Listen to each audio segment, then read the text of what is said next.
Imaginons que je vienne vers toi et que je te fasse une proposition. Je demande de choisir entre une poule pondeuse et un œuf.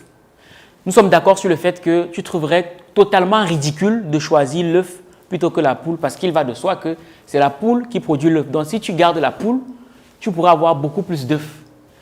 Sauf que beaucoup de gens, lorsqu'ils se lancent en business, plutôt que de se focaliser sur la poule qui produit les œufs, ils se focalisent sur les œufs. Je m'explique.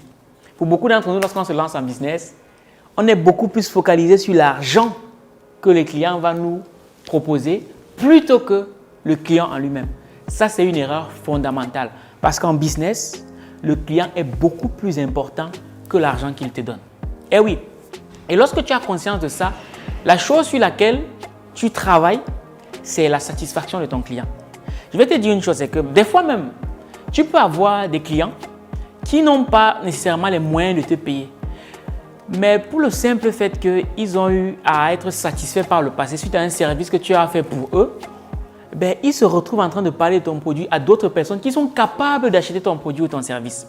Je vais te raconter une petite histoire qui m'est arrivée par le passé et que je vis même en ce moment. En ce moment, on travaille avec 2 prestataires.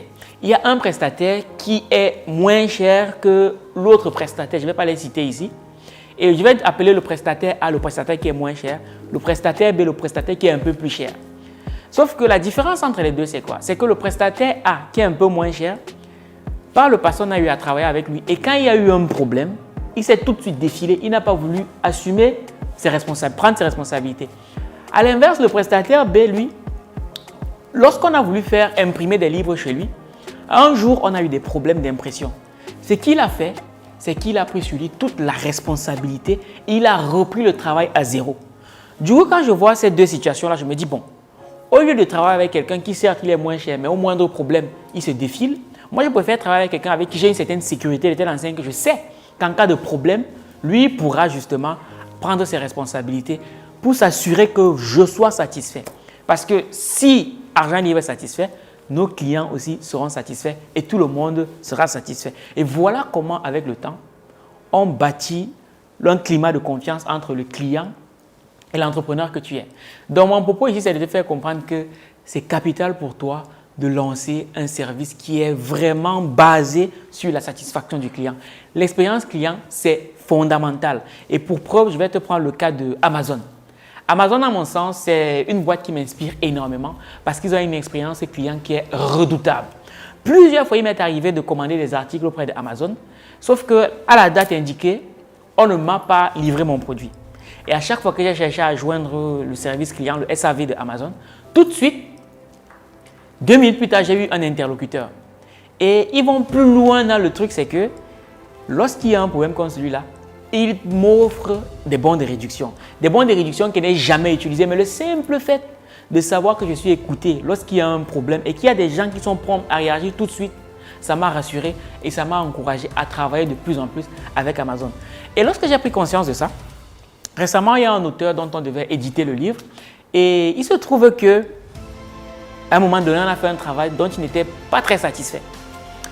Donc, moi, j'avais vent de ça. Et tout de suite, je l'ai appelé parce qu'il a contacté le chef de projet. Le chef de projet m'a fait comprendre que l'auteur n'était pas content. Donc moi, tout de suite, j'ai pris mon téléphone, j'ai appelé l'auteur. On a échangé. Tout de suite après, on a organisé une réunion. On a contacté l'auteur, on a échangé. Et qu'est-ce qui s'est passé? L'auteur, après, il m'a fait un long message dans lequel il me disait « Merci beaucoup parce que je sens que je suis écouté. » Et derrière ça, qu'est-ce qui se passe?